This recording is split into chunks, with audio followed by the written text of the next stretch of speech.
My dear Delilah, like listening to a vinyl record while on a trampoline, I feel like the message I'm about to give right now is constantly repeating itself. You see, my dear Delilah, as I'm writing you, I find myself once more, again, in the depths of the underworld with the purpose, once more, again, to fight and hopefully slay the horrific wall of flesh. In my previous letter to you, when I descended to the depths of the underworld in order to slay the wall of flesh, the cowardly cur refused to show up. And then, not long after, while doing some renovations to the Killing Grounds 2.0, I caught fire and died rather horrifically. Though my body was subsequently reincarnated and my items were subsequently retrieved, I now find myself in the exact same situation prior to that mild inconvenience. And so, as I am indeed in the exact same situation, despite the fact that the distance between now and then is rather vast, I might as well, I suppose, continue on doing what I was doing before I wasn't.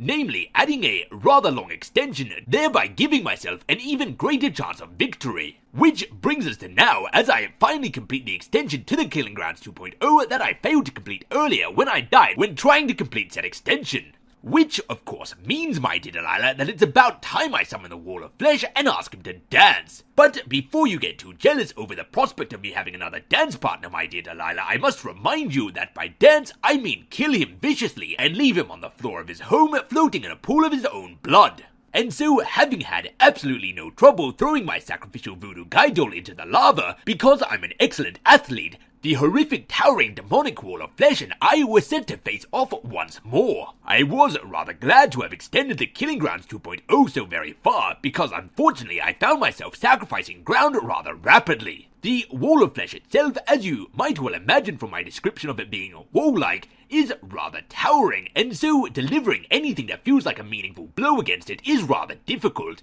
Although, fortunately, not quite so much like many walls I've seen, the wall of flesh is practically covered in many grabbing hands. These, unlike much of the fleshy wall part of the wall of flesh, are actually quite a lot more within my reach, or more of I am within their reach, because they are, of course, hands. And so I made like the second installment of any Star Wars trilogy to its protagonist and started lopping off some limbs. Once this was done, I had a much clearer shot at the eyes, which, when hitting, seemed to possibly damage the wall of flesh, and at the very least, certainly anger it. Which makes a lot of sense, because if Odysseus' encounter with Polyphemus taught us anything, it's that no one likes to be poked in the eye. However, unfortunately, perhaps angering the wall of flesh was not the best idea.